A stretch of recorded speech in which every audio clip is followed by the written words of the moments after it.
So দেখেন, আমরা যখন একটা ওয়েবসাইট বিল্ড করি, আমাদের ফার্স্ট অ্যান্ড ফরমোস্ট টার্গেট থাকে কি, এই ওয়েবসাইটটাকে গুগলের সার্চ ইঞ্জিনে র্যাঙ্ক করাবো, তাই না? আমরা অনেক কাজ করছি, অনেক কিছু করছি, বাট গুগলে র্যাঙ্ক করে না, হতে পারে না। প্রবলেমটা কি? এই প্রবলেমটা কি, এই কোয়েশ্চেনের সলিউশনটা করার জন্যই অডিটটা করা। আমার ওয়েবসাইট কেন র্যাঙ্ক করছে না, কোথায় প্রবলেম, সেগুলোকে আইডেন্টিফাই করার জন্যই যখনই আমরা চিন্তা করব, তখনই আমাদেরকে এই ওয়েবসাইটের এসইও অডিটটা করতে হবে। দেখেন, এটাকে আমি চাইলে বলতে পারতাম যে just website audit, but SEO কথাটা এখানে আনার মেইন রিজনটাই হচ্ছে এই অডিটটা আমরা এই জন্যই করব যেন আমাদের এসইও রিলেটেড কি কি ইস্যুস আছে আমাদের ওয়েবসাইটে, যার কারণে আমি অ্যাকচুয়ালিতে র্যাঙ্ক করতে পারছি না, সেই বিষয়গুলোকে এখান থেকে আইডেন্টিফাই করা। খুবই সিম্পলি যদি বলি, ধরেন আমি একটা দোকান দিয়েছি কিন্তু দোকান কেউ দেখতে পায় না, দোকানে কেউ ঢুকার গেট পাচ্ছে না, তাহলে কি আমার কখনো প্রোডাক্ট সেল হবে, কখনো পরিচিতি হবে? আমি একটা দোকান দিলাম, উপরে লেখা হচ্ছে ধরেন ফুড কর্নার, নিচে দেখা যাচ্ছে জুতা ঝুলে, তাহলে কি ইরিলেভেন্ট হলো না, মিসলিডিং হলো না? সো আবার অনেক সময় এরকম হতে পারে আমি একটা কথা দুইবার লিখলাম, ঠিক আছে, বাট যখন আমি ওই প্রোডাক্টটা বা সার্ভিস দিতে আসলাম, ওটা আমার কাছে আসলে এক্সিস্টই করে না। এই ভুলগুলো হতে পারে, দুই ক্ষেত্রে হতে পারে। একটা হচ্ছে যখন আমি অ্যাজ এ বিগিনার কোনো কাজ করছি, অথবা আমি অনেক দিন ধরে মেনটেন করে নেই কোনো কিছুকে, তখন কিন্তু এই প্রবলেমগুলো মূলত চলে আসে। কোনো এক ক্লায়েন্ট আপনার কাছে আসলো যে আপনার কাছে অলরেডি একটা ওয়েবসাইট আছে, ওনার কাছে ওয়েবসাইট আছে, বাট উনি কোনো দিন এই ওয়েবসাইট নিয়ে মাথা ঘামায় নেই। উনি বলছে আচ্ছা থাকুক, বাট এখন ওনার মনে হলো না, আমার ওয়েবসাইটের থ্রুতে আমার যে বন্ধু আছে ওর তো ওয়েবসাইটের মাধ্যমে অনেক সেল হয়, তা আমারটা দেখ সেল হয় না, তাহলে আমারটা কি প্রবলেম আছে, আমারটা কি করতে হবে, এগুলোর জন্য কার কাছে আসবে? একজন এসও এক্সপার্টের কাছে, যে ভাই আমারটা র্যাঙ্ক করানো লাগবে।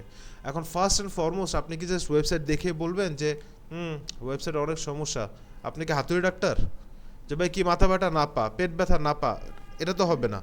আপনাকে তো একটা চেক আপ, যে বিষয়টা চেক আপ তো করতে হবে আপনার ওয়েবসাইটের কি কি ইস্যুস আছে, কোথায় কি সমস্যা, প্রত্যেকটা সমস্যার সমাধান করতে হবে। হ্যাঁ, স্যাররা জয়েন করেছেন, দুঃখিত আজকের ক্লাসটা একটু লেট করার জন্য, ঠিক আছে? জি আচ্ছা। ওকে, তো এক্সপ্লেন পরে করছি। আচ্ছা, সো এই জন্য হচ্ছে ওয়েবসাইট অডিটটা। যখনই আপনার কাছে কোনো ক্লায়েন্ট আসলো এবং বললেন যে ভাইয়া বা ব্রাদার বা স্যার, আমার একটু ওয়েবসাইটের কাজ করাতে হবে, আমার ওয়েবসাইটের অনেক ইস্যুস আছে, আমার ওয়েবসাইট র্যাঙ্ক করছে না, বা হচ্ছে ভাই আমার একটা ওয়েবসাইট তৈরি করছিলাম আমি অনেক আগে, কিন্তু এখন চাচ্ছি আমি এটার এসইও করাতে। আপনি এসইও শুরু করার আগে আপনাকে তো প্রবলেম দেখে সলিউশনে যেতে হবে, তাই না?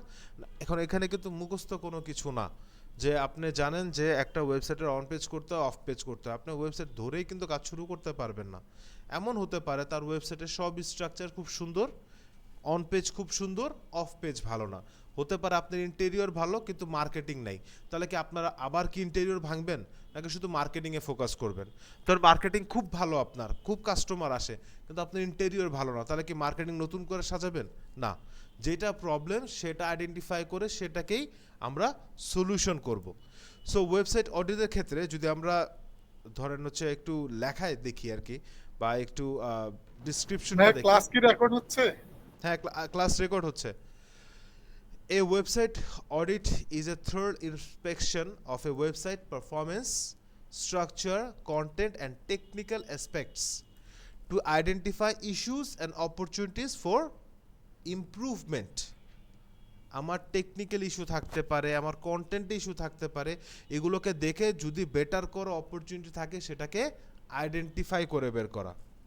It is a critical step in optimizing a website for search engines অথবা for SEO, user experience and overall functionalities. একটা ওয়েবসাইটে কি কি পার্ট থাকতে পারে? টেকনিক্যাল এসইও থাকবে, on page SEO, off page এসইওর issues, user experience, quality of the contents and security. এই পার্টগুলো থাকবে যখন আমরা একটা অডিট করব। নর্মালি একটা বিজনেসের অডিট বলতে আমরা কি বুঝি? যখন একটা ব্যবসার অডিট করতে আসে, প্রত্যেকটা ডিপার্টমেন্টে ওনারা যাবেন, গিয়ে ওনারা হচ্ছে ওনারা হচ্ছে ওই ডিপার্টমেন্টগুলোর ধর ফাইন্যান্সিয়াল কন্ডিশন, একটা ডিপার্টমেন্টকে ধরেন হচ্ছে 5 লাখ টাকা প্রতি মাসে দেওয়া হয়, আসলে ওরা ওই ফান্ডিংটাকে কীভাবে ইউটিলাইজ করার পরে কোনো ভালো প্রফিট বা বেনিফিট পাচ্ছে কিনা এগুলোকে আইডেন্টিফাই করে একটা রিপোর্ট দেয় না যে আপনার এই ডিপার্টমেন্টগুলো ভালো আছে, হাত দেওয়া লাগবে না, এই ডিপার্টমেন্টগুলোতে প্রবলেম, এগুলাকে আপনার যত দ্রুত সম্ভব ঠিক করে নিয়ে আসতে হবে। ফিজিক্যালি অডিটটা যেরকম সামওয়াট আপনার ওয়েবসাইট এসইও অডিটটা একই রকম, ঠিক আছে? সো এটার ফার্স্ট পার্টে যদি আমরা চলে যাই, একটা ওয়েবসাইটের ফার্স্ট পার্টেই আপনার আসবে ক্রলেবিলিটি এবং ফাইন্ডেবিলিটি ইস্যুস। অনেক বড় বড় দুইটা ওয়ার্ড, একটু সহজে যদি বলি, আমরা কি জেনেছি র্যাঙ্কিংটা কিভাবে কাজ করে? আমাদের ওয়েবসাইটে প্রথমে কি গুগলের ক্রলাররা আসে, মনে আছে সবার? ক্রলার এসে কী করে? আমার ওয়েবসাইটে সব কন্টেন্টকে পড়ে, অ্যানালাইজ করে, ডেটাগুলো কাকে পাঠায়? কাকে পাঠায় স্যার? আপনাকে জিজ্ঞেস করতেছি। হ্যাঁ হ্যাঁ, কাকে পাঠায়?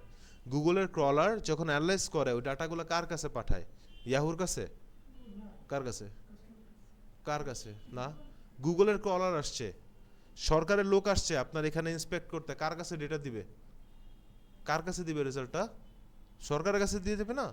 ভোক্তা অধিকার লোক আসলে কি ডেটা কি কাস্টমারকে দেয় নাকি সরকারের কাছে পাঠায় লিস্টটা? তো প্রথমে ক্রলাররা আসবে, এই যে আসার যে এক্সেসটা এটা আগে আমাকে ওকে দিতে হবে না? আমার ওয়েবসাইটে গুগল এমনি চলে আসলো, আমি দিয়ে দিলাম, আপনার বাসায় কি আমাকে ঢুকতে দেবেন? এমনি দিবেন না, আসলে গেলেও দিবেন না? আচ্ছা এখন দিবেন, আগে দিত না। সো আননোন কাউকে তো দিবেন না। এখন ধরেন আপনার বাসা ইন্সপেক্ট করার জন্য কাউকে যাওয়া দরকার, আপনি তাকে অ্যাক্সেস দেননি, সে কিন্তু কোনো কিছু করতে পারবেন না। তো এরকমই আমাদের ওয়েবসাইটেও এই গুগলের ক্রলার্সরা বা রোবটসের জন্য আসতে পারে, এই জন্য আমাকে আগে তাকে অ্যাক্সেস দিতে হবে। এরকম আমি একটা ওয়েবসাইট চাইলে দেখাইতে পারবো, যেরকম এই যে bloomwithoti.com, এই যে ওয়েবসাইটটা, এই ওয়েবসাইটটায় ক্রলিং অফ করা, মানে গুগল ক্রল করতে পারে না এই ওয়েবসাইটকে, তাহলে কি সে রেজিস্টার করবে এই ওয়েবসাইটকে? এই ওয়েবসাইটকে সে র্যাঙ্ক দিবে? কখনোই কিন্তু র্যাঙ্কিং দিবে না। সো সর্বপ্রথমে যেটা চেক করতে হয় যে আমি গুগলের ক্রলারের জন্য আমার ওয়েবসাইটটাকে অ্যাক্সেসেবল রেখেছি কি না, এক। সেকেন্ড হচ্ছে ফাইন্ডেবিলিটি, আমার ওয়েবসাইটটাকে আমার অডিয়েন্স যারা আছে তারা খুঁজে পাচ্ছে কি না। এখন আমি যে একটা লিখলাম, হ্যাঁ, www.ot.com লিখে সার্চ দিলাম, কথার কথা, সরি, আমি একটা ওয়েবসাইট লিখে সার্চ করলাম, ঠিক আছে? সার্চ করার পর এক্স্যাক্ট ওয়েবসাইট না এসে অন্য কিছু চলে আসলো, বা এখানে এরর দেখালো, তাহলে কি আমার অডিয়েন্স আমার ওয়েবসাইটে খুঁজে পাবে, আমার প্রোডাক্ট বা সার্ভিস কিনতে পারবে? পারবে না। আমার ওয়েবসাইটে আসার পর সে বুঝতেছে না কই যেতে হবে, তাহলে কি করতে হবে? আমার ওয়েবসাইট যেন তারা খুঁজে পায়, আমার অডিয়েন্স যেন আমার ওয়েবসাইট খুঁজে পায়, এই জন্য তাদেরকে কিছু ফাইন্ডেবিলিটিস বা ফাইন্ড করার মতো অপশনস দিতে হবে। সো এখানে হচ্ছে 5টা আমরা সেগমেন্ট দেখব। ফার্স্ট সেগমেন্টটা হচ্ছে ইন্ডেক্সেশন স্টেটাস। জানি অনেক ভারী ভারী টার্মস, মেমোরাইজ হয়ে যাবে। ইন্ডেক্সেশন স্ট্যাটাস মানে বোঝানো হচ্ছে গুগল আপনার ওয়েবসাইটের কতগুলা পেজকে তার সার্ভারে মনে রেখেছে, ঠিক আছে? আপনার অনেকগুলা গুণ থাকতে পারে, আপনার কয়টা গুণ আমার মনে আছে, ওই কয়টা গুণের উপরে বেস করে আমি আপনাকে জাজ করব না? আমি আপনার একটা গুণ জানি 10টা বদনাম শুনছি, তাহলে আমি জাজ করব কিভাবে? সো আপনার কয়টা পেজ গুগলের কাছে রেজিস্টার করা আছে এইটা সর্বপ্রথমে আমাদেরকে আইডেন্টিফাই করতে হয়। সো এখানে প্রত্যেকটার পাশে কিভাবে সার্চ করবেন এটা লেখা আছে, ঠিক আছে? সো আমি এগুলো করে দেখাবো, বাট বলে দিলাম লেখা আছে, যখন বাসায় প্র্যাকটিস করবেন জাস্ট এগুলোকে দেখবেন। সো সর্বপ্রথম হচ্ছে ইন্ডেক্সেশন স্ট্যাটাস। সো ধরেন আমি হচ্ছে এই যে ওয়েবসাইটটা আছে, এই ওয়েবসাইটের কয়টা পেজ ইন্ডেক্স করা এটাকে আমি দেখতে চাচ্ছি। তাহলে যেটা করব, এখানে যে ইউআরএলটা দেখতে পাচ্ছেন শুধু .com পর্যন্ত, এটা কি আমার ডোমেইন, তাই না? সো এই পুরাটাকে কপি করব, Ctrl+C অথবা রাইট ক্লিক করে কপি। দেন আমি নতুন একটা ট্যাবে যাব, এখানে গিয়ে লিখব SITE, ক্লোন দিয়ে কপি করেছিলাম পেস্ট করে দেব, করার পর এন্টারে দেব। তো এইটার দেওয়ার মানে হচ্ছে কি জানেন, যে আমি গুগলকে বললাম এই bloomwithoit.com এই ইউআরএলটা যতগুলো পেজে আছে সবগুলো আমাকে শো করো। দেখেন এখানে সবগুলো কি bloomwithoit, তাই না? এর ব্যতীত আছে? নাই। এখন এগুলোকে আমরা এক এক করে গুনবো, 1 2 3 4, না সম্ভব না স্যার। সো এটা সুন্দর মতো কিভাবে দেখতে পাবো? আমরা জাস্ট ইয়েস, ভেরি গুড, আমরা জাস্ট এখান থেকে টুলসে ক্লিক করব, এখান থেকে দেখব কয়টা আছে, অ্যাবাউট 35 রেজাল্টস। তার মানে গুগল অ্যাবাউট 35টা পেজ ইন্ডেক্স করেছে। কিন্তু ওনার ই কমার্স ওয়েবসাইটে 305টা প্রোডাক্ট আছে। প্রত্যেকটা প্রোডাক্টের জন্য কি এক একটা পেজ না, নাকি একটা একটা ধরেন এই যে একটা, ধরেন এই একটা প্রোডাক্টের জন্য একটা পেজ না, নাকি এখানে আরও আছে? তো 305টার জন্য কি 305টা পেজ তো এমনি হওয়ার কথা। তার মানে কি ওইগুলা গুগলের কাছে রেজিস্টার্ড নাই। তাহলে গুগল কিভাবে আমাকে র্যাঙ্ক দিবে? তো ইন্ডেক্সেশন হিস্ট্রিটা বুঝতে পারছি যে গুগল আমার ওয়েবসাইটের কতগুলা পেজকে ইন্ডেক্স বা মেমোরাইজ করেছে, তার সার্ভারে লিখেছে, এটা ফাইন্ড আউট করা।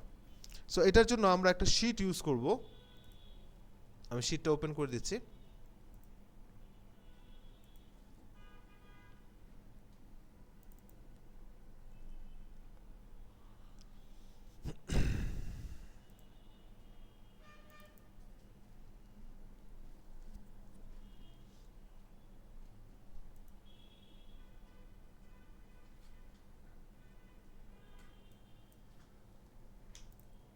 সো আমরা এখানে নাম দিয়ে দিচ্ছি এটা, যে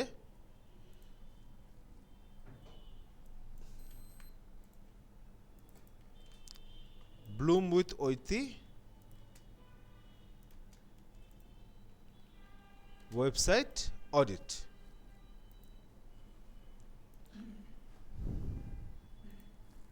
ওকে,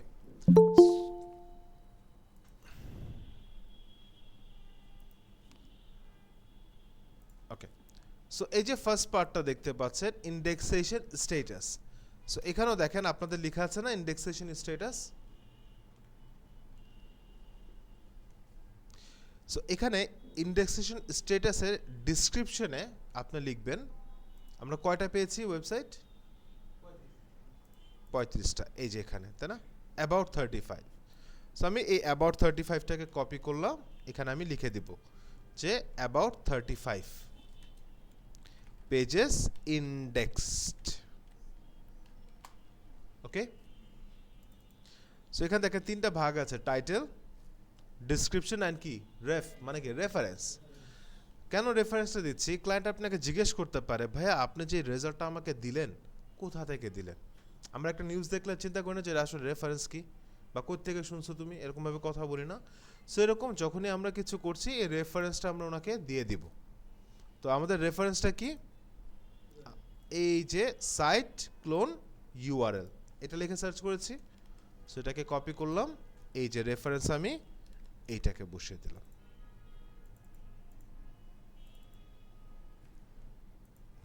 তাহলে বুঝলাম বিষয়টা। দেখেন accessibility and findability issues, indexation status, about 35 pages indexed, reference হচ্ছে এটা। ক্লায়েন্ট দেখতে বুঝতে পারবে আচ্ছা 35টা ইন্ডেক্স কীভাবে রেফারেন্স এটা, তার মানে সে যদি এটা নিয়ে গুগলে সার্চ করে এই রেজাল্টটা সে দেখতে পাবে, তাই না? তার জানতেও তো হবে এই রেজাল্টটা কোথায় আছে। ওকে, নেক্সট হচ্ছে robots ডট টিএক্সটি।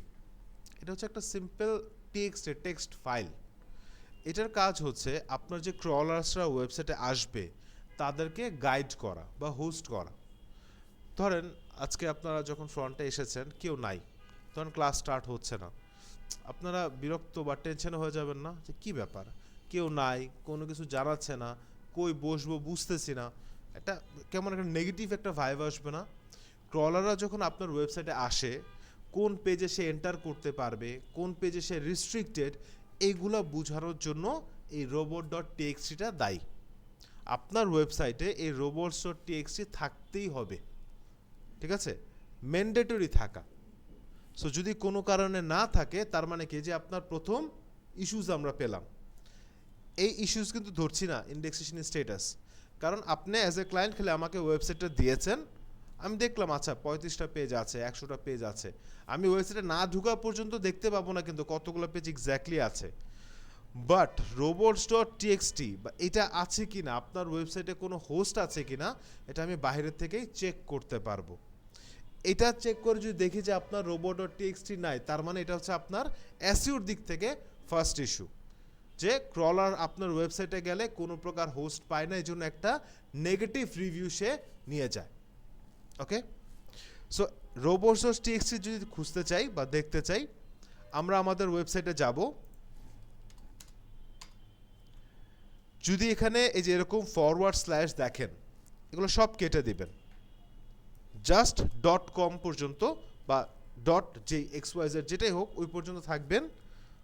আপনি ফরওয়ার্ড স্ল্যাশ দিবেন, দিয়ে লিখবেন robots.txt, লিখে এন্টার দিবেন।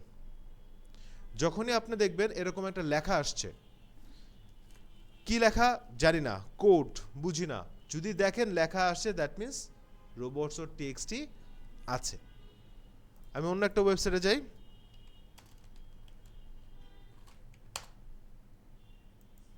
এটা বড় একটা ওয়েবসাইট,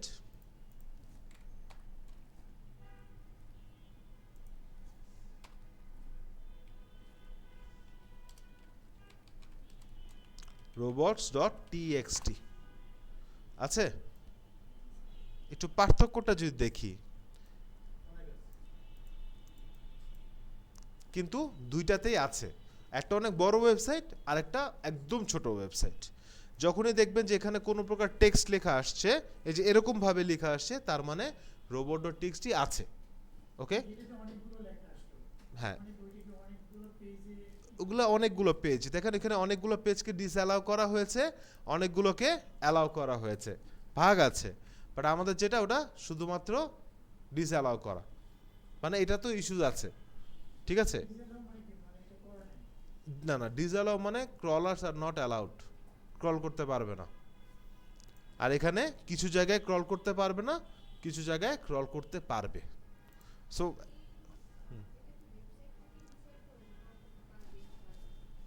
এটা আমি ডিসাইড করব, কারণ আমাদের ওয়েবসাইট, সো এটা কন্ট্রোল আমাদের কাছে, ঠিক আছে। এখন ধরেন আপনার বাসায় কোনো গেস্ট আসলো, আপনি চান না যে সে আপনার রুম দেখুক, ঠিক আছে, তো সে কি চাইলে কি ধাক্কা দিয়ে চলে যাবে, তাই না? কিছু তো অথরিটি আছে। ভালো, এটা করতে হবে, সব পেজে এক্সপোজার দরকার নেই তো।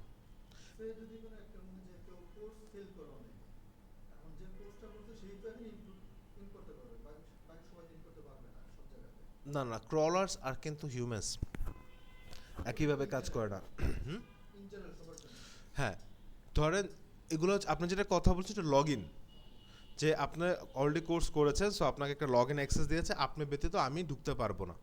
আর হচ্ছে ক্রলার, গুগল যে পেজকে ক্রল করবে সেই পেজই গুগলের সার্চ রেজাল্টে দেখাবে। সো আপনি চাচ্ছেন যে কিছু পেজ দেখাক, কিছু পেজে ইন্ডেক্সিং না করুক। না দেখান ভেরিয়াস রিজন থাকতে পারে, ধরেন এগুলো হচ্ছে log in informations, log in page, ওগুলোকে আপনি ইন্ডেক্স করতে চান না। কিছু আছে যেগুলো জাস্ট আপনি এসইও পারপাস করে রেখেছেন, ওগুলো আপনি করতে দেখাতে চাচ্ছেন না, এরকম অনেক পেজেস থাকবে। তো সেই ক্ষেত্রে আপনি ওগুলোকে শো করাতে চান না, তো ওইগুলোকে আমরা হাইড করে রাখতে পারবো চাইলে। সো দেখলাম যে আমাদেরটা আছে, তাহলে আমরা করব কি, এই যে ইউআরএলটাকে খালি কপি করেন, শিটটায় গিয়ে robots.txt এখানে লিখে দেন your website has robots.txt লিখে দিলাম। রেফারেন্স আছে না আমাদের কাছে, তো রেফারেন্সটাকে এই যে এখানে পেস্ট করে দিলাম। ক্লিয়ার? এটা robots.txt কি ক্লিয়ার? আচ্ছা, নেক্সট হচ্ছে HTML site map, XML site map, দুইটা সাইট ম্যাপ দেখছেন। সাইট ম্যাপের মানে হচ্ছে, ওয়েবসাইটের ক্ষেত্রে সাইট ম্যাপের মানে হচ্ছে একটা সূচিপত্র। আপনি একটা 500 পৃষ্ঠার যদি বই দেখেন, বইয়ে কোন পেজে কোন চ্যাপ্টার, এটাকে আপনি উল্টা উল্টা দেখতে পাবেন? একটা সূচিপত্র লাগবে না? সূচিপত্র থাকলে কি সুবিধা, কত নম্বর পেজে কি আছে আমি শুরুতেই দেখতে পাচ্ছি। না থাকলেও কি খুঁজে পাবো তো, তাই না? পাবো না এরকম না, পাবো, কিন্তু একটু সময় লাগবে। আচ্ছা, সো এখন হচ্ছে কিন্তু আমরা ওই যে আমাদের ফাইন্ডেবিলিটি বা আমরা একটু ইউজার এক্সপিরিয়েন্স নিয়ে দেখছি যে এইচটিএমএল সাইট ম্যাপটা হচ্ছে ইউজার বা হিউম্যানদের জন্য। যেমন আমি যদি একটা ওয়েবসাইটে চলে যাই, এই সাইট ম্যাপটা হচ্ছে এই ওয়েবসাইটের যতগুলো পেজ আছে সবগুলো একটাই পেজে যেন দেখায় লিস্ট আকারে। যেরকম 300 পেজের একটা বইয়ের কথা বললাম, তো একটা যদি চ্যাপ্টার থাকে, চ্যাপ্টারে অনেক ডিসক্রিপশন থাকতে পারে, চ্যাপ্টারে এমন হতে পারে 100টা পেজ মিলে একটা চ্যাপ্টার, ঠিক আছে, বাট ওটা কি সূচিপত্রতে কি পুরোটা দেখায় নাকি জাস্ট হেডিংস? তো ওইরকমই এরকম একটা পেজ এখানেও আছে যেখানে শুধুমাত্র আপনাকে হেডিংসগুলো শো করে। আপনি যখন ক্লিক করবেন তখন ওইটার ডিসক্রিপশনে বা ডিসক্রিপটিভ যে পেজটা সেখানে নিয়ে যায়।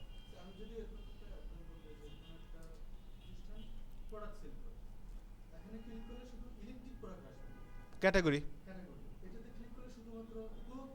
Yes, somewhat like that. হ্যাঁ, ওই ক্ষেত্রে হবে কি সব ক্যাটাগরিও একটাই পেজে থাকবে। যেমন আমরা যদি দেখি যে গুড হাউসকিপিংয়ে যাই, এখান থেকে ইউজুয়ালি যেটা হয় এই এইচটিএমএল সাইট ম্যাপটা ফুটারে থাকে। দুইটাভাবে দেখতে পাবো, একটা হচ্ছে যে ফুটার একদম লাস্টে থাকবে, এই যে এখানে সাইট ম্যাপটা আছে না, এইটা হচ্ছে এইচটিএমএল সাইট ম্যাপ, ঠিক আছে। এইচটিএমএল সাইট ম্যাপটা হচ্ছে হিউম্যানসদের জন্য।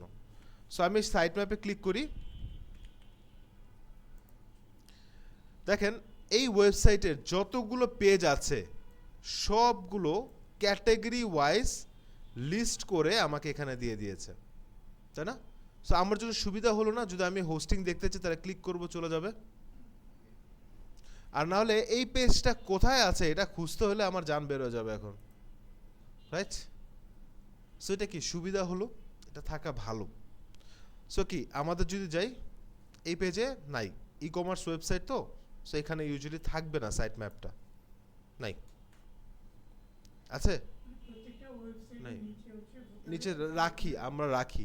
যদি অনেক সময় নাও থাকতে পারে, যেমন এই পেজের শেষে আছে নাই, সেই ক্ষেত্রে যেটা করব এই যে ইউআরএল এখানে চলে যাব, .com এর পরে লিখবো হচ্ছে শুধুমাত্র / দিয়ে সাইট ম্যাপ, এন্টার দেব। কিছু আছে? Not found. আমি এখানে সার্চ করি,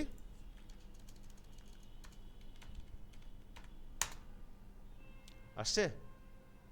আসছে না?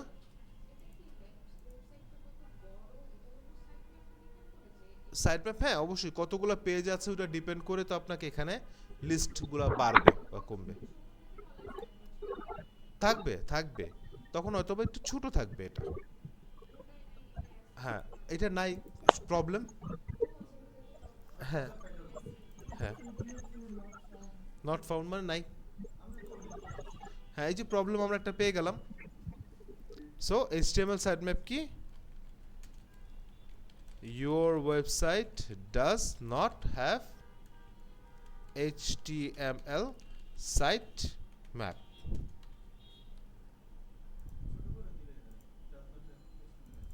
হ্যাঁ, দিতে পারি। আমাদের ক্লায়েন্ট যেন টেনশনে না পড়ে, এই জন্য যা করা দরকার সেজন্য ইজিলি বুঝতে পারে, এই জন্য এরকম ভাবে দিব। এখন আমি চাইলে ডিসক্রাইব করে দিতে পারতাম কেন দরকার HTML সাইট ম্যাপটা, বাট দরকার নেই, এটা দিলে সে কনফিউজড হবে। এখানে এই অডিটে অনেক এরকম পার্ট আছে যেগুলো ক্লায়েন্টকে দিলে ক্লায়েন্ট কনফিউজড হয়ে যাবে, ক্লায়েন্ট অনেক প্রশ্ন করবে, ক্লায়েন্ট আপনাকে নিয়ে অ্যাকচুয়ালি সন্দেহ করবে। ওই পোর্শনগুলো আমরা ক্লায়েন্টকে যখন প্রোভাইড করি তখন দেই না, বাট যখন অ্যাসোর কাজ করি তখন এই সবগুলা মিলায় করি।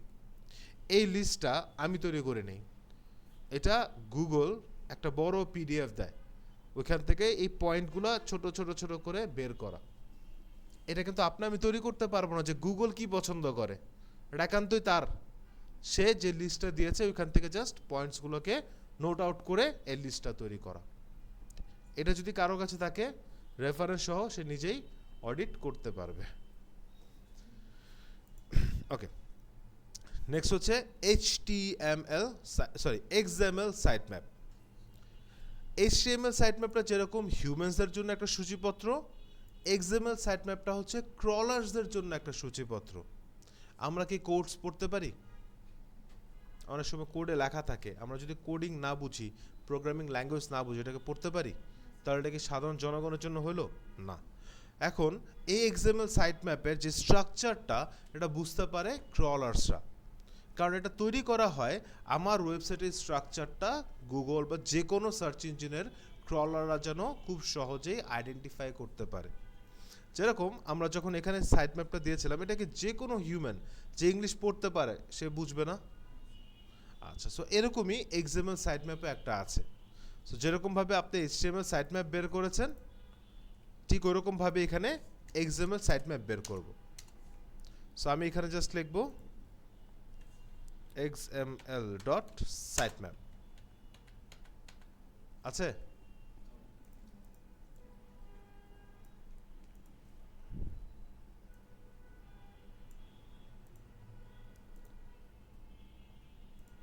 এটাকে আবার ঘুরাই দিই, ভুল হয়েছে। আছে? নাই। তাহলে এবার এখানে চলে যাই। আছে? দেখেন এখানে আছে, but assets are not allowed. আমরা ভিজুয়ালি দেখতে পাবো না, বাট ক্রলার্সটা ঠিকই দেখতে পাবে। যেমন অন্য আরেকটা যদি ওয়েবসাইট আমি নিয়ে যাই আপনাদেরকে, এক এক ওয়েবসাইটে এক এক রকমের সমস্যা থাকবে, এটাই স্বাভাবিক নাকি?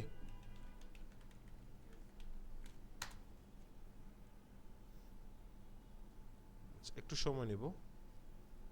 এটা কি আপনি আমি পড়তে পারছি? জুম করে দেই, এখন কি বুঝতে পারতেছি কি আছে না আছে? কিন্তু কারণ কি এটা programming language, right? So either programmer or crawlers ওরা এই স্ট্রাকচারগুলোকে দেখতে পাবে। যেমন এখানে প্রত্যেকটা পেজ কিন্তু দেওয়া আছে, দেখেন এই যেগুলো এক একটা লিঙ্কস, এক একটা পেজের। সো এগুলো পেজের লিঙ্ক, হ্যাঁ, বাট এটা তৈরি করা হয় ক্রলার্সদের জন্য, ঠিক আছে? সো এই যে এখানে দেখলাম আমরা গুড হাউসকিপিংয়ে যখন লিখে, এখানেও আছে, জাস্ট আমরা দেখতে পাবো না। এটা ক্রলার্সরা যখন ক্রল করবে তখন তারাই রেজাল্টটা পেয়ে যাবে, বাট আপনি আমি এটাকে দেখতে পাবো না। এই আমাদের যদি ওয়েবসাইটে যাই, যে ওয়েবসাইটে কাজ করছিলাম, এখানে কি বলে দিচ্ছে ডাইরেক্টলি? নট ফাউন্ড, নাই। তাহলে আমাদের ওয়েবসাইটের রিপোর্ট কি আসবে এখানে?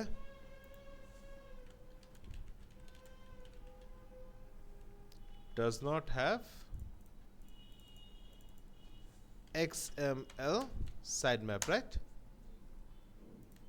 Reference এই। কত সহজ না অডিট করা? এটা যদি করতে পারেন তাহলে $30। বুঝতে পেরেছেন? যদি এই অডিটটাই করে দিতে পারেন তাও $30। আর ক্লায়েন্টকে ইউজুয়ালি এটা কমপ্লিমেন্টারি হিসেবে আমরা দিই যখন এসইওর কাজটা দেয়, কারণ এটা প্রথমে ওদেরকে করে দিতে হবে। কারণ না করলে আমি কত টাকা চার্জ করব, কত দিন কত মাস সময় লাগবে, এটা আইডেন্টিফাই করা যায় না। হ্যাঁ, হ্যাঁ,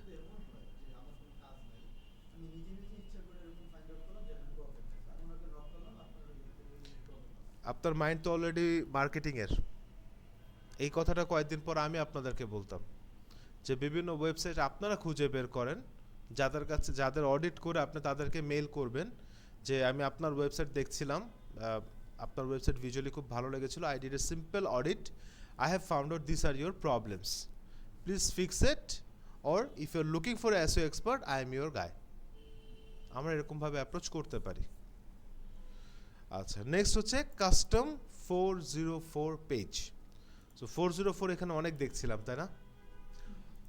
কাস্টম 404, আচ্ছা 404 মানে কি আগে বুঝি। এটা হচ্ছে আপনার ওয়েব কোড 200 থেকে শুরু করে 600 পর্যন্ত এরকম বিভিন্ন রকমের কোডস আছে, যাদের ভিতরে 404 মানে হচ্ছে আপনি যে পেজটা সার্চ করছেন সেটা এক্সিস্ট করে না। আপনি যে ইউআরএলটা দিয়েছেন এই ইউআরএলটা এই ওয়েবসাইটে এক্সিস্ট করে না, দ্যাটস ওয়াই লেখা আসছে 404 নট ফাউন্ড। এখন কাস্টম বলা হয়েছে, তাই না? কথাটা কাস্টম 404 কেন কাস্টম? বিকজ দেখেন এখন এখানে সার্চ করার পর আমি কোনো একটা কিছু পাইনি, না পেলে নর্মালি আমার রিয়াকশন কী হবে? আরে কিছু নাই, ব্যাকে চলে যাই। আমি যখনই ব্যাকে চলে গেলাম কি ওর ওয়েবসাইট থেকে বেরিয়ে হয়ে যাব, তাই না? তখন একটা প্রবলেম হবে কি আমার যে কাস্টমার হতে পারতো সে আমার একটা পেজ নেই দেখে বের হয়ে চলে গেল। ঠিক আছে, এই জায়গায় যদি এরকম করা থাকতো জিনিসটা,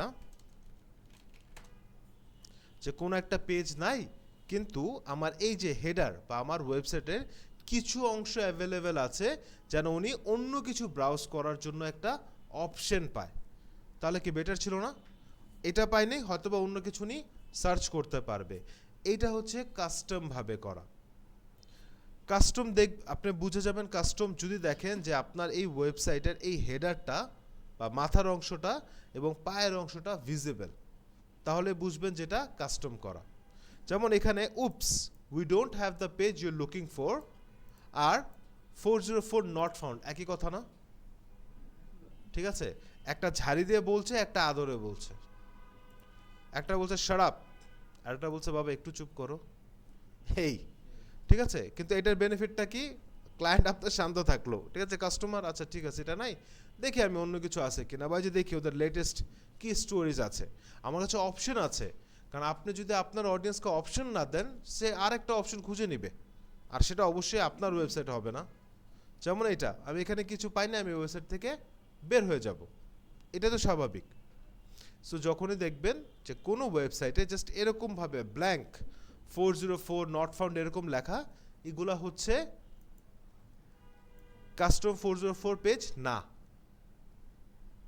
যখন দেখবেন যে ওয়েবসাইটের মাথা, পা এবং এখানে টেক্সট একটু ইউনিকভাবে দেখতে পাচ্ছেন, তখনই বুঝবেন যে এখানে কাস্টম 404 পেজ আছে। এটা আপনি কিভাবে দেখবেন? আপনি জাস্ট এই ইউআরএলটাতে যাবেন,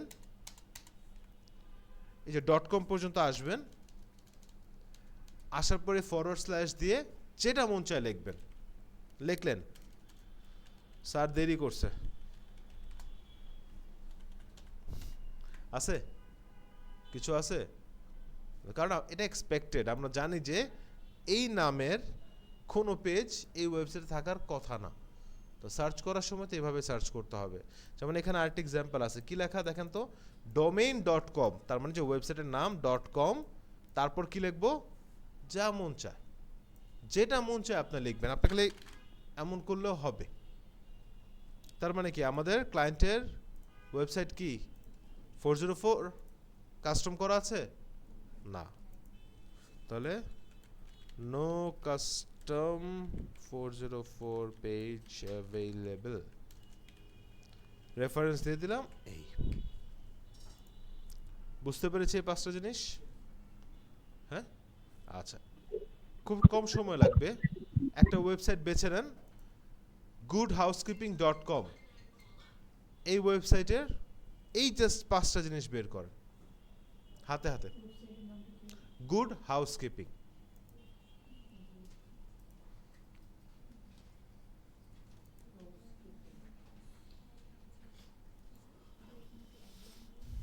হ্যাঁ বলেন, আমাকে বলেন ম্যাডাম।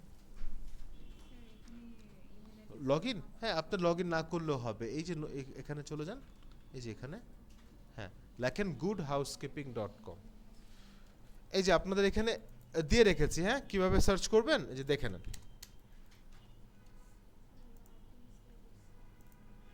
হ্যাঁ বাবা, আর্টিক্স তো একবার করছি, আর কত?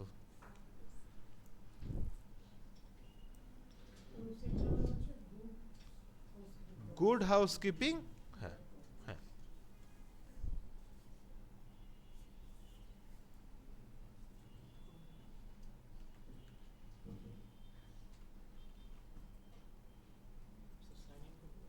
না সাইলেন্ট করা লাগবে না।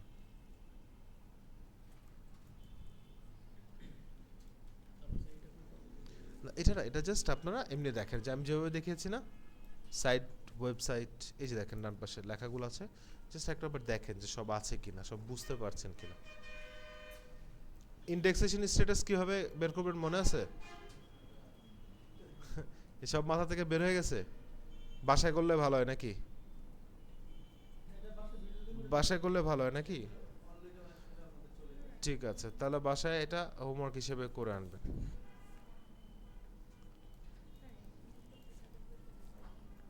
এখান থেকে টুলসে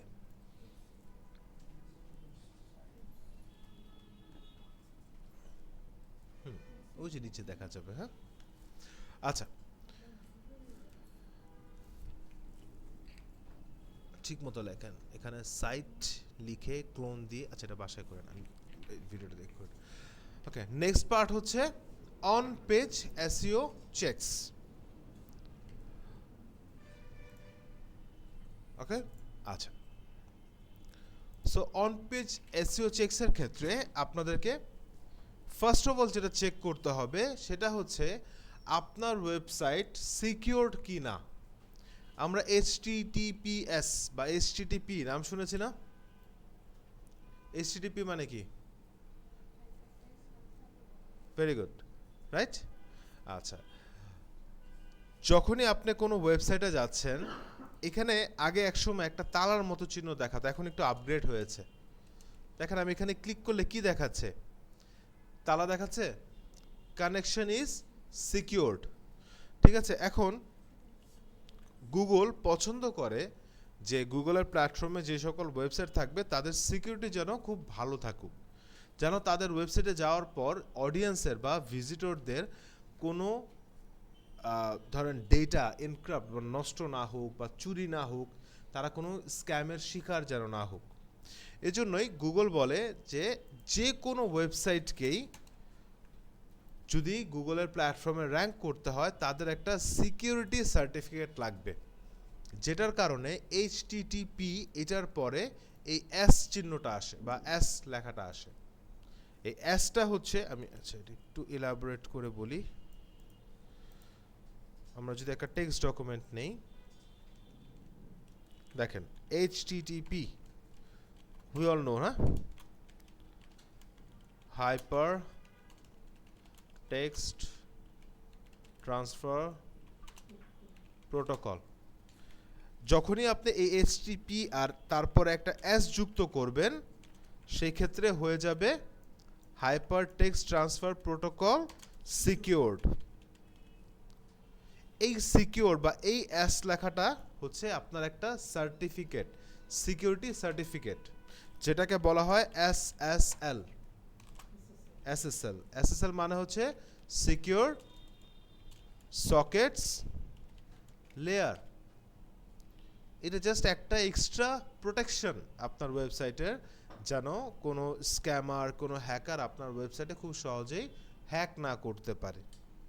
ঠিক আছে, সো এটা চেক করার জন্য আমাদেরকে জাস্ট আমাদের ওয়েবসাইটে যেতে হবে।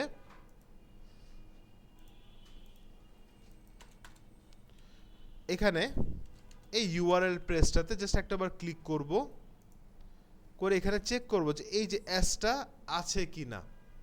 আছে, রাইট? আছে না এখানে এস? তার মানে কি এটা সিকিউরড। আমাদের ডেটাতে আমরা লিখে দিব your website is secured, রেফারেন্সে এই যে রেফারেন্সটা। নেক্সট হচ্ছে www and non www version. এটা হচ্ছে আমার ওয়েবসাইটের দুইটা ভার্সন। আপনাদের যারা আমরা আগে কম্পিউটার ইউজ করেছি মনে পড়ে কিনা যে আগে আমাদেরকে পুরাটা লিখতে হতো www.google.com, না লিখলে আসতো না। কিন্তু আমি যদি এখন জাস্ট লিখি গুগল বা দিলেই চলে আসে, হ্যাঁ, google.com। তো ওয়েবসাইটের দুইটা ভার্সন আছে। এখন এই দুইটা ভার্সন থাকা কোনো খারাপ জিনিস না, কিন্তু যদি কখনো এরকম হয় যে আমি www.google.com দিলেও আসতেছে, আবার W ছাড়া দিলেও আসতেছে, এটার মানে হচ্ছে আমার একটা ওয়েবসাইট এই দুইটা ভার্সনে আছে। গুগলের চোখে দুইটা URL মানে দুইটা ডিফারেন্ট ওয়েবসাইট। ঠিক আছে, এটা আপনার আমার চোখে একটাই ওয়েবসাইট। ধর এটাই নেই আমরা, হ্যাঁ,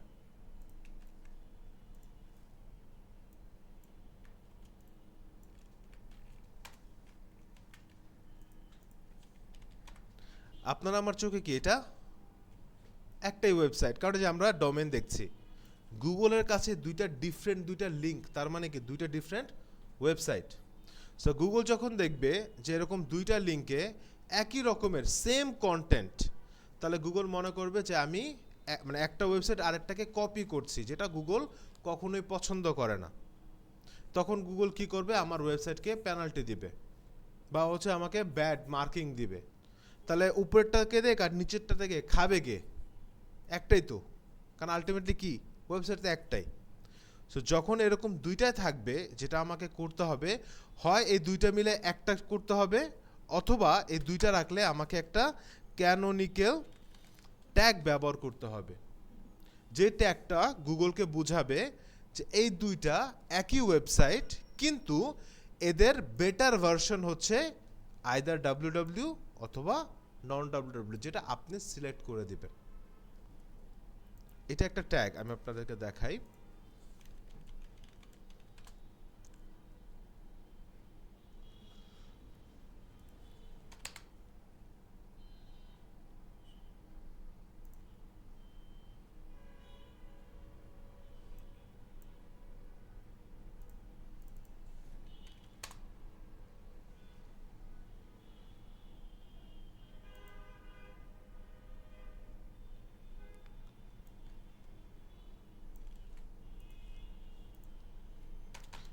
এটা হচ্ছে ক্যানোনিক্যাল ট্যাগ। এটার মানে বোঝাচ্ছে এই যে এইখানে যে ওয়েবসাইটটা থাকবে,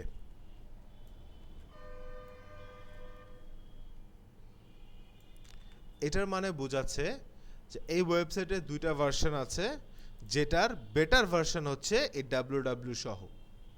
ঠিক আছে? সো যদি কোনো ওয়েবসাইটে না থাকে, তাহলে এটাকে আমাদের এনে দিতে হবে। দুইটা ভার্সনে থাকলে আমাকে ক্যানোনিক্যাল ট্যাগ অবশ্যই ইউজ করতে হবে। এখন কিভাবে বুঝবো আসলে দুইটা ভার্সনে না একটা ভার্সনে? এটার জন্য এই ইউআরএল এখানে যাবেন, এখানে কি ডাব্লিউ ছাড়া আছে না, এন্টার দিলাম, এখানে ক্লিক করলাম, ডাব্লিউ ছাড়াই আসছে। আবার এখানে ডাব্লিউ ডট দিয়ে এন্টার দিলাম, এবার এখানে ক্লিক করলাম, কি ডাব্লিউ সহ আসছে। তার মানে কয়টা ভার্সন আছে? দুইটা ভার্সনে। এখন এখানে ক্যানোনিক্যাল ট্যাগ আছে কিনা চেক করতে হলে আমাদেরকে যেটা করতে হবে, হোম পেজে থাকি, রাইট ক্লিক করে যেতে হবে view page source, right click করে ভিউ পেজ সোর্স, এখানে চলে যাব। অনেকগুলো কোড দেখাবে, এখানে আপনি কন্ট্রোল প্রেস করে ধরে এফে ক্লিক করবেন, চোখ খুলে দেখেন। ঠিক আছে? দেন এই যে সার্চ বক্স আসলো না, এখানে লিখবেন ক্যানোনিক্যাল, সার্চ করলাম, দেখেন ক্যানোনিক্যাল লেখা আছে, কিন্তু এর ভিতরে কি কোনো লিঙ্ক আছে? এখানে কি একটা লিঙ্ক আছে না, লিঙ্ক রেফ ক্যানোনিক্যাল হার্ফ, আচ্ছা। সো এখানেও তো আছে ক্যানোনিক্যাল, এই যে লিঙ্ক রেফ ক্যানোনিক্যাল হার্ফ, মাঝখানে নো লিঙ্ক, করা নেই। ভেরি গুড, করা নেই। তাহলে আমরা এখানে কি জানাবো, যে your website is in both version without tag. Reference কি? জাস্ট এই ওয়েবসাইটের অ্যাড্রেসটাই তো, তাই না? এটাই তো। ওকে, এতটুকু ক্লিয়ার? আচ্ছা, নেক্সট হচ্ছে মেটা টাইটেল। সো আপনারা যখন কিওয়ার্ড নিয়ে কাজ শিখেছিলেন, কিওয়ার্ড রিসার্চ করেছিলেন, সো এই যে কিওয়ার্ডটা, আপনি যে কোন কিওয়ার্ডের জন্য বা কোন পেজকে কোন কিওয়ার্ডে র্যাঙ্ক করতে চান, এটা গুগলকে স্পেসিফিকলি বুঝাইতে হবে না? নাকি গুগল আপনাকে ফোন দিয়ে জিজ্ঞেস করবে ভাই কোন পেজ র্যাঙ্ক করাতে চান, কোন কিওয়ার্ডে? নাকি আমরা ইমেল করবো? এরকম তো কোনো অপশন নাই। অপশন হচ্ছে গুগলের ক্রলাররা যখন আপনার ওয়েবসাইটে আসবে, সে 6টা প্লেসমেন্ট দেখবে যেখানে আপনাদের কিওয়ার্ডগুলো দেওয়া আছে কিনা। 6টা প্লেসমেন্টে তারা যদি আপনার সেম কিওয়ার্ড পায়, তাহলে সেই কিওয়ার্ডটাকে আপনার প্রাইমারি বা মেইন কিওয়ার্ড হিসেবে আপনার ওয়েবসাইটকে র্যাঙ্ক করানোর চেষ্টা করতে হবে বা চেষ্টা করবে। কথার কথা, আমি একটা পেজ তৈরি করেছি, ধরেন ওটা হচ্ছে বেস্ট গেমিং পিসি 2025। তাহলে আমি চাচ্ছি যে এই কিওয়ার্ডটা লিখবে সে যেন গুগলের সার্চে আমাকে টপে দেখতে পায়। এখন গুগলকে তো এটা বুঝাইতে হবে, এই জন্য 6টা জায়গায় আমার কিওয়ার্ডগুলো রাখতে হয়। ছয়টা জায়গা হচ্ছে একটা মেটা টাইটেল, সেকেন্ড হচ্ছে মেটা ডিসক্রিপশন, থার্ড হচ্ছে আমার কন্টেন্ট আমার হেডিং বা যেটাকে আমরা H1 বলি, ফোর্থ হচ্ছে আমার কন্টেন্ট বডি, ফিফথ হচ্ছে আমার URL, সিক্স হচ্ছে আমার ইমেজ ALT ট্যাগ। মানে এই ছয়টা হচ্ছে জায়গা যেখানে আমার মেইন কিওয়ার্ডটাকে রাখতে হবে। এইটাই কিন্তু হচ্ছে আমার অন পেজ এসইও অপটিমাইজেশন। ঠিক আছে, একটু কনফিউজিং লাগতেছে। মেটা টাইটেলটা যখন আপনি গুগলে সার্চ করছেন, বেস্ট লং বোর্ডস ফর বিগানার্স লিখে যখন সার্চ করলেন, এই পেজটা যে শো করছে এটার নাম জানি কি ছিল? SERP, SERP, search engine result page. ঠিক আছে, মানে সার্চ ইঞ্জিন একটা রেজাল্ট দেখালো না একটা পেজে, তো ওই নামটাকে আর কি এক করলো। এই তো এই সার্পে প্রথম ওয়েবসাইটে যাওয়ার আগে যে একটা টাইটেল দেখতে পান, এটাকে বলা হয় মেটা টাইটেল। এটা অনেক বেশি জি এটা অনেক বেশি ইম্পর্টেন্ট। রিজন হচ্ছে আপনি এই টাইটেল যদি এখানে লেখা থাকতো best golf board for beginners, আপনি সার্চ করছেন লং বোর্ড, আপনি কি এখানে ক্লিক করবেন? এখানে লেখা গলফ বোর্ড, লং বোর্ড না, ক্লিক করবেন না। এইটা হচ্ছে আবার কি একটা প্লেসমেন্ট যেখানে গুগল কিওয়ার্ডটাকে রাখতে বলছে, রাইট? সো এইটা হচ্ছে আমাদের একটা প্লেসমেন্ট। এইটাই হচ্ছে আমার মেটা টাইটেল, যেটা সার্পে শো করবে বা আপনার সার্চ ইঞ্জিনের রেজাল্ট পেজে শো করবে। এটাকে অবশ্যই থাকতে হবে। এখন একটা জিনিস দেখেন, এখানে পুরো লেখাটা দেখতে পাচ্ছেন, কোনো লেখা কেটে গেছে বা এরকম কিছু আছে? নাই।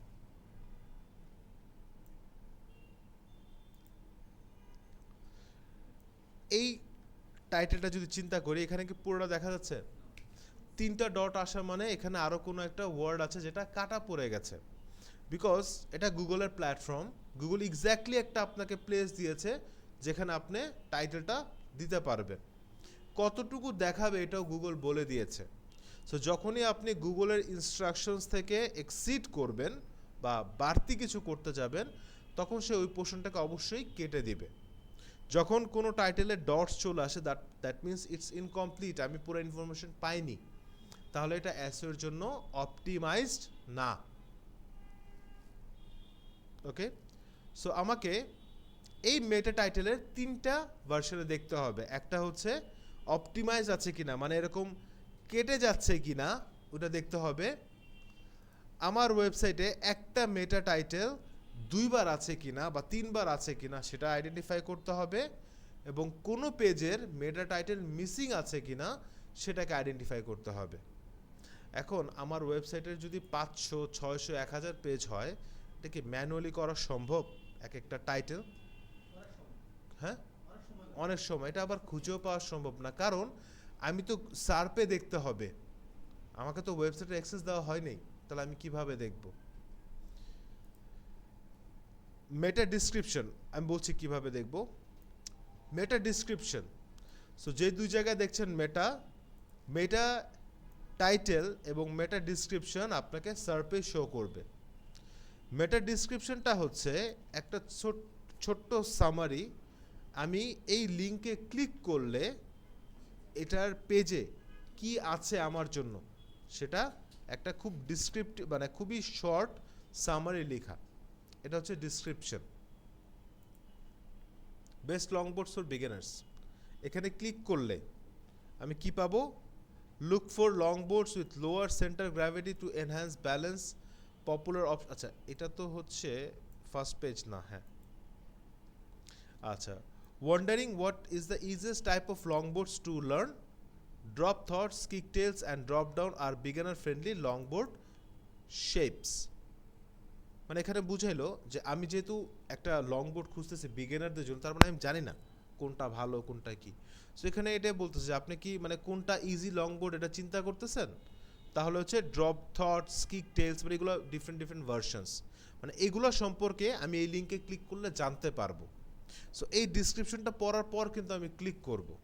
এখন বলবেন না স্যার আমরা তো হচ্ছে খালি দেখলে ক্লিক করে চলে যাই, বাট যারা রেগুলার সার্ফার, যারা রেগুলার ব্রাউজার, ওনারা অবশ্যই এই ডিসক্রিপশনটা পড়বে এবং এটা অবশ্যই গুগলও বলেছে এটা দিতে হবে, এটাকে মিসিং রাখা যাবে না।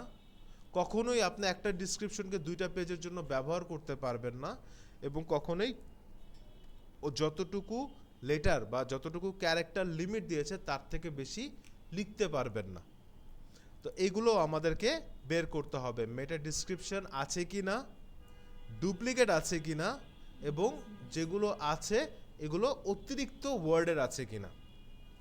ঠিক আছে, দেন হচ্ছে হেডিং বা সাব হেডিং। সো আমাদের ওয়েবের জগতে এই হেডিংটাকে আমরা 6টা ভাগে ভাগ করি। একটা হচ্ছে H1 মানে heading 1, H2, H3, H4, H5, H6, এই 6টা হেডিং। এই 6টা হেডিংয়ের ভিতরে ফার্স্টেরটা হচ্ছে আপনার মেইন হেডিং অথবা কন্টেন্ট হেডিং। আপনি যখন একটা প্যারাগ্রাফ বা একটা রচনা লেখেন সর্বপ্রথমে একটা হেডিং লেখেন না, 2-4 রকমের থাকে, কটা থাকে? একটাই। যখন আপনি ডিসক্রিপশন লিখছেন মানে রচনার বডিতে আছেন, অনেক পয়েন্ট ইউজ করেন না, 6 সিজনস ইন বাংলাদেশ, ইন্ট্রোডাকশন, তারপর রেনি সিজন নিয়ে কথা বলছেন, সামার নিয়ে বলছেন, এখন তো 2টাই সিজন দেখা যায়, এটা হচ্ছে আগে তো অনেকগুলো ছিল।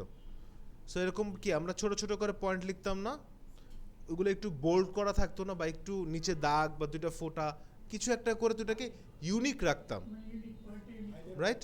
সো ওইগুলো আমার কি ছিল? Sub headings. তো এরকমই একটা কন্টেন্টে আপনার মেইন হেডিং হবে একটা এবং সাব হেডিং হতে পারে কন্টেন্টের উপরে বেস করে, যদি 10টা লাগে 10টা। ঠিক আছে? হ্যাঁ, H1 একের অধিক যেতে পারবে না, H2 আপনি 20টা ইউজ করেন, নো প্রবলেম। ঠিক আছে, ওকে। এখন এই যে H2, 3, 4, 5, 6 আছে না, তা H2 দিলে তো কাজ হয়ে যেত, এতগুলো দিছে কেন? এগুলো এক একটা H1 থেকে H2 একটু ছোট, H2 থেকে H3 আর একটু ছোট, এরকমভাবে সিকোয়েন্স ওয়াইজ নামছে বা ছোট হচ্ছে। এখন ধরেন আপনি H2 ইউজ করেছেন, H3 ইউজ করেছেন, ফর সাম রিজন H4 না ইউজ করে H5 ইউজ করেছেন, এই সিকোয়েন্সটা নট গুড। আপনি যদি H2, 3 এবং 5 ইউজ করেন, আপনাকে 4ও ইউজ করতে হবে, হোক H3 এর পরে হোক H5 এর পরে থাকতে হবে। বিষয়টা হচ্ছে মেইন যে হেডিংটা থাকবে এরপরে যেগুলো থাকবে তাই 6 পর্যন্ত সবই সাব হেডিং হবে, সবই সাব হেডিং হবে, পর্যায়ক্রমে ছোট হবে। ছোট হবে। এখন আপনি চিন্তা করলেন যে আমি H2ও দিব একবার, H3ও দিব, কিন্তু 4 না দিয়ে 5 দিব, এটা হবে না। আপনি H4টাকে 5-এর পরে ইউজ করতে পারবেন, কোনো প্রবলেম নাই, বাট যদি 5 ইউজ করেন 4ও ইউজ করতে হবে। সিকোয়েন্স ব্রেক করা যাবে না, সিরিয়াল ব্রেক করেন, সিকোয়েন্স ব্রেক করতে পারবেন না। আর যদি আমি শুধু মেইন হেডিং এবং সাব হেডিং দিয়ে রাখি, আপনি যদি জাস্ট H2 দিয়ে শেষ করেন, নো প্রবলেম, H2 আপনি 20টা ইউজ করেন, কোনো প্রবলেম নাই, বাট H4 ইউজ করলে 3 ইউজ করতে হবে। যদি 6 ইউজ করি তাহলে 3, 4, 5 সব ইউজ করতে হবে। ঠিক আছে?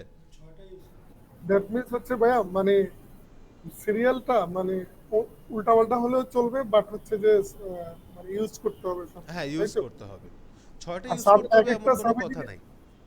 এক একটা সাব হেডিং এ কয়টা করে দেওয়া যাবে, বুঝুন, এক একটা সাব হেডিং মানে কয়টা করে ওয়ার্ড বসাতে পারবো? নো লিমিট, কন্টেন্টের উপর ডিপেন্ড করছে। যদি 5টা রাখতে চান 5টা রাখেন, নো প্রবলেম। আপনি H2 5টা রাখেন, H3 একটা রাখেন, কোনো প্রবলেম নাই। ঠিক আছে? জি। ওকে, সো এই H1টা কোথায় থাকবে?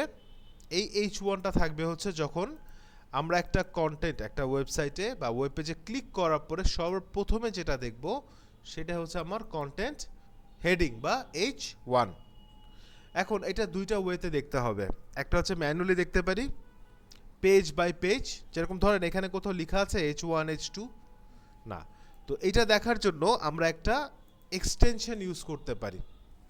তো এক্সটেনশনগুলো আমরা জানি যে এক্সটেনশন যদি আমাদের নিতে হয় তাহলে যেতে হবে Chrome web store. So Chrome web স্টোরটা বা এক্সটেনশনগুলো বেসিক্যালি হচ্ছে কিছু এক্সট্রা হেল্পিং হ্যান্ডস আমাদের জন্য, যেগুলো কোনো সফটওয়্যার বা কোনো ওয়েবসাইট ওপেন না করে আমাকে তার ফাংশনসগুলো ইউজ করার অ্যাবিলিটি দিচ্ছে। সো এখানে গিয়ে সার্চ করবো আমরা ওয়েব ডেভেলপার, এক্সটেনশনের নাম এই যে ওয়েব ডেভেলপার। এখানে ক্লিক করে এটাকে অ্যাড টু ক্রোম করে নিব। ওকে, এই যে আমার এখানে আছে। সো আমি যদি চলে যাই, এই যে এখানে ক্লিক করলাম, সর্বপ্রথমে দিব শো এলিমেন্ট ট্যাগ, দেন এখান থেকে দিব আউটলাইন হেডিং। এ দেখেন তো আমার এখানে দেখাচ্ছে এবার H1 H2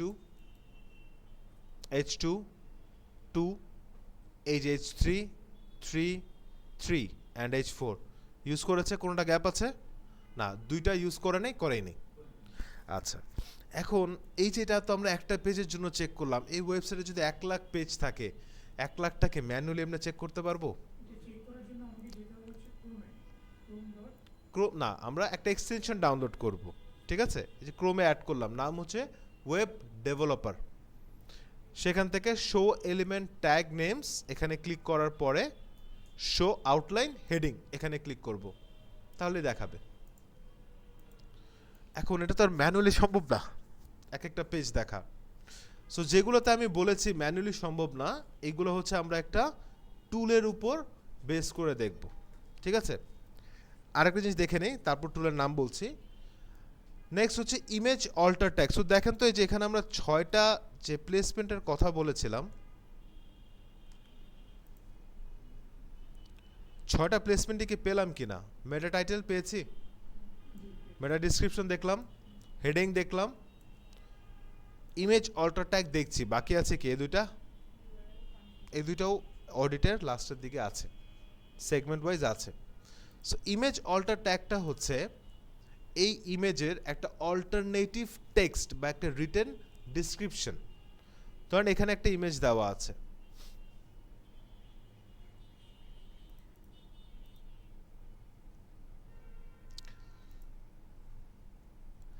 এই যে এটা একটা ইমেজ, তাই না?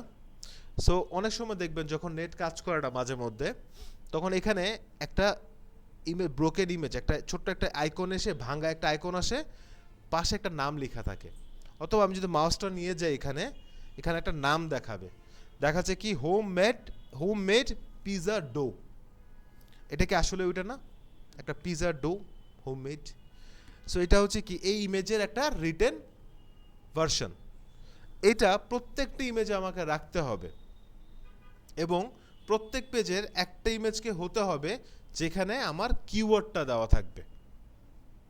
কিওয়ার্ড 6টা প্লেসমেন্ট বলেছি, এখানে কি করব আমরা? কিওয়ার্ডগুলো বসাবো। আমার যে মেইন কিওয়ার্ড আছে, ধরেন কথার কথা বেস্ট পিৎজা রেসিপি, এটা আমার কিওয়ার্ড।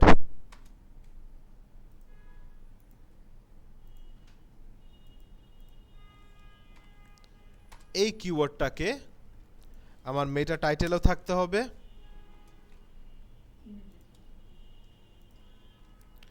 ডিসক্রিপশনও থাকতে হবে, হেডিংও থাকতে হবে, content body, URL, image alter tag সব জায়গায় থাকতে হবে।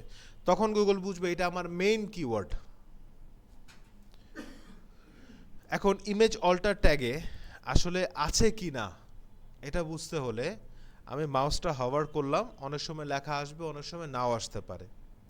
তো জাস্ট এই ইমেজের উপর রাইট ক্লিক করবেন, করার পর চলে যাবেন ইন্সপেক্ট। আগে দেখবেন ইমেজ কিনা, কিভাবে বুঝবেন? যখনই দেখবেন এই ইমেজের অপশন আসছে, save image as, copy image address, এই অপশনগুলো যখন দেখবেন, এখান থেকে চলে যাবেন ইন্সপেক্ট,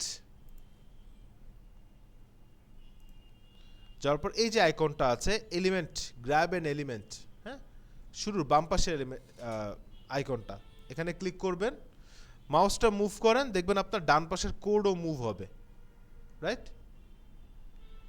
মুভ হচ্ছে না? এবার মাউসটা ইমেজের উপর নিয়ে যান, ক্লিক করেন, তাহলে এখানে একটা কোড হাইলাইট হবে, হয়েছে? এবার এখানে একটু জুম করি, এই যে দেখেন এখানে একটা ALT দেওয়া আছে, হোমমেড পিজা ডো। এখানে IMG ALTও থাকতে পারে, নর্মাল ALTও থাকতে পারে, এইটাই হচ্ছে আপনার ইমেজের অল্টার ট্যাগ, ঠিক আছে? এখন এটাতে একটা দেখলাম, এখানে কি আর ইমেজ নাই? আবার এটাতে ক্লিক করেন, এখানেও আমরা খুঁজে পাবো, খুঁজতে হবে, হয়েছে, এই যে good housekeeping test kitchen with testing tablet, sorry কি, table and 4 spectator cooking station, একদম এক্স্যাক্টলি যেটা বলেছে, মানে যেটা আছে সেটাই রিটেন লিখেছে। সো এখন একটা পেজে তো 10টা 15টা ইমেজ থাকতে পারে, এগুলা তো, এই ওয়েবসাইটে তো 1 লাখ পেজ থাকতে পারে, এখন এগুলো একটা পেজে 10টা পেজ হলে 1 লাখটা, তাহলে এতগুলো ইমেজ সেরকম ম্যানুয়ালি দেখা সম্ভব কখনোই না।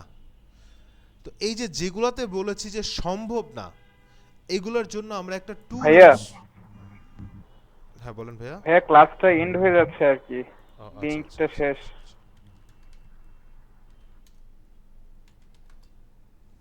আচ্ছা, ওয়েট লিংক দিচ্ছি আমি।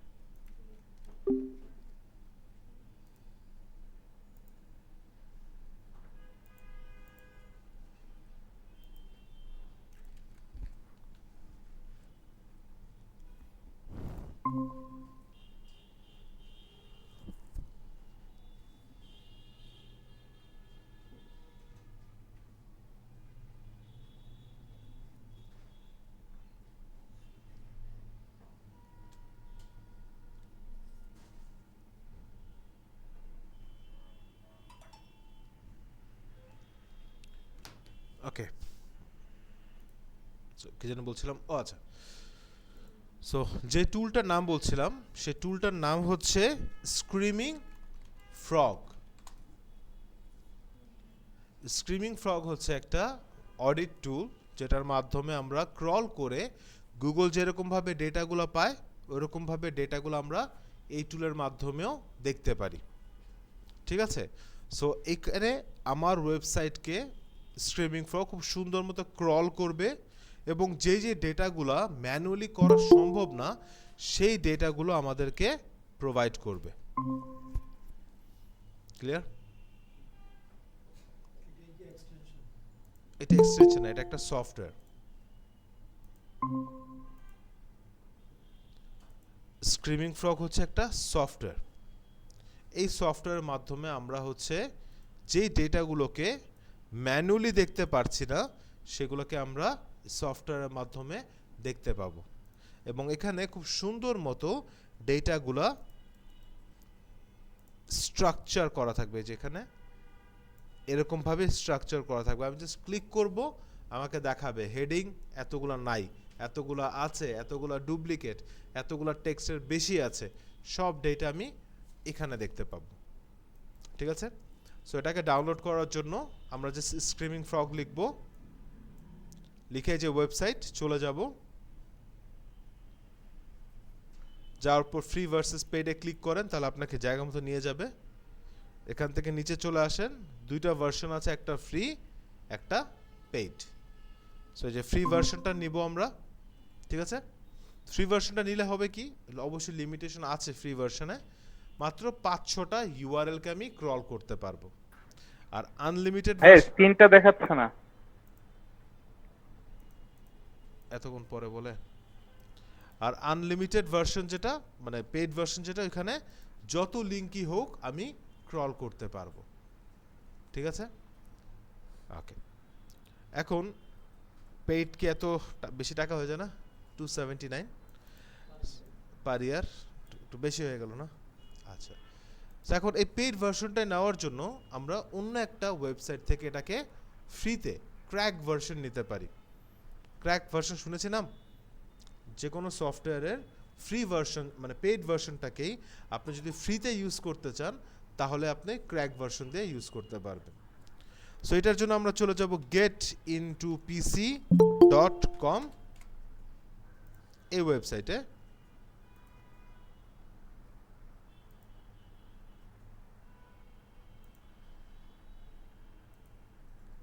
গেট ইনটু পিসতে চলে যাব, যাওয়ার পর এখানে সার্চ করব এসইও স্পাইডার, লিখে সার্চ করলাম। এই যে ফার্স্টে যেটা আছে মানে নতুন বছরে 2025 ক্লিক করলাম, একদম নিচে চলে যাব, এই যে এখান থেকে আমরা ডাউনলোড করে নিব। এটা ডাউনলোডে ভালো সময় লাগবে, ঠিক আছে? সেটাকে আমরা সময় দেব একটু, এটা ডাউনলোড স্টার্ট হয়ে যাবে, দেন আমরা বাকি প্রসেসগুলোকে করতে পারবো। ক্লিয়ার? এতটুকু পর্যন্ত কি স্যার মাথায় ঢুকে? ভাই আমি একটু পরে ঢুকছি বস, স্যার একটু পরে ঢুকছি, কাইন্ডলি আরেকবার রিক্যাপ করবেন?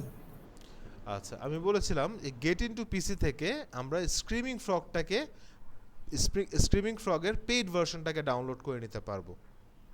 সো চলে যাবেন এটা গেট কি স্যার টুল নাকি এসইও স্পাইডার একটা সফটওয়্যার, হ্যাঁ এটা একটা ক্রলিং এর সফটওয়্যার বা অডিট করার সফটওয়্যার। জি এখানে যাওয়ার পর সার্চে গিয়ে লিখবেন এসইও স্পাইডার, এখান থেকে গো, দেন এই যে প্রথম যেটা আছে সেটাকে নিলাম, নিচে চলে গেলাম, দেন ডাউনলোড ফুল সেটআপ এখানে ক্লিক করবেন, করার পর একটু টাইম নেবে, এই যে এরকম ভাবে আসবে, তারপর আপনার ডাউনলোড এখানে স্টার্ট হয়ে যাবে, ঠিক আছে? এটা ডাউনলোড হয়ে যাওয়ার পরে আমরা বাকি স্টেপসগুলো নিয়ে কাজ করতে পারবো। ক্লিয়ার? আমরা করব, আপনারা খালি বাসায় ডাউনলোড করে রাখবেন, ডাউনলোড করার পরেও কাজ আছে, কারণ যেহেতু ক্র্যাক ভার্সন ইউজ করব লাইসেন্স করার সিস্টেমটা একটু ভিন্ন, সো এটা আমরাই করব, আমরা নেক্সট ক্লাসে করে দেখাবো, এবং আমরা হচ্ছে কিভাবে বাকিগুলো সলভ করব, আরও শিটস আছে ওইগুলোকে নিয়ে কিভাবে কাজ করব সবগুলোই দেখব, ঠিক আছে? সো এতটুকু করা যাবে বাসায়। এবার আপনাদের হোমওয়ার্ক হচ্ছে র্যান্ডম ওয়েবসাইট নেবেন, আপনারা গভর্নমেন্টের নেন, বিদেশের নেন, মানে উর্দু নেন, যে ল্যাঙ্গুয়েজেরই নেন, জাস্ট এই পর্যন্ত একটা অডিট করে আনবেন, যে কোনো একটা ওয়েবসাইটের, ঠিক আছে? আমি আপনাদেরকে এই যে শিটটা আছে শিটটাও ফরওয়ার্ড করে দিচ্ছি, বা শিটটাও আমি দিয়ে দিচ্ছি, ক্লাস রেকর্ডিং দিব না এমনি, ক্লাস রেকর্ডিংও দিয়ে দিচ্ছি, এই যে শিট আছে, আর এই প্রেজেন্টেশন তো আপনাদের সবার কাছে আছেই অলরেডি, তাই না? ওকে, কেন এটা পাননি ডিজিটাল মার্কেটিং? মেহেদি স্যার আমাদের ক্লাস 1 টু যেই ক্লাস রেকর্ডটা ওটা কি আমাদের মানে আমরা যে পেজে সব অ্যাড আছি ওই পেজে কি দেওয়া আছে স্যার? এই যে ড্রাইভে তো দেওয়া আছে স্যাররা, এই ড্রাইভের অ্যাক্সেস আপনাদের সবার কাছে থাকার কথা, এই যে এখানে। স্যার একটা কথা বলতে চাচ্ছি। হ্যাঁ বলেন বলেন। স্যার এই ক্লাসের পিডিএফটা আসলে ড্রাইভে দিলে ভালো হয়, মানে ড্রাইভে দেওয়া আছে, এই যে দেখেন digital marketing full course PPT X1 আচ্ছা ঠিক আছে দেওয়া আছে, হ্যাঁ আচ্ছা।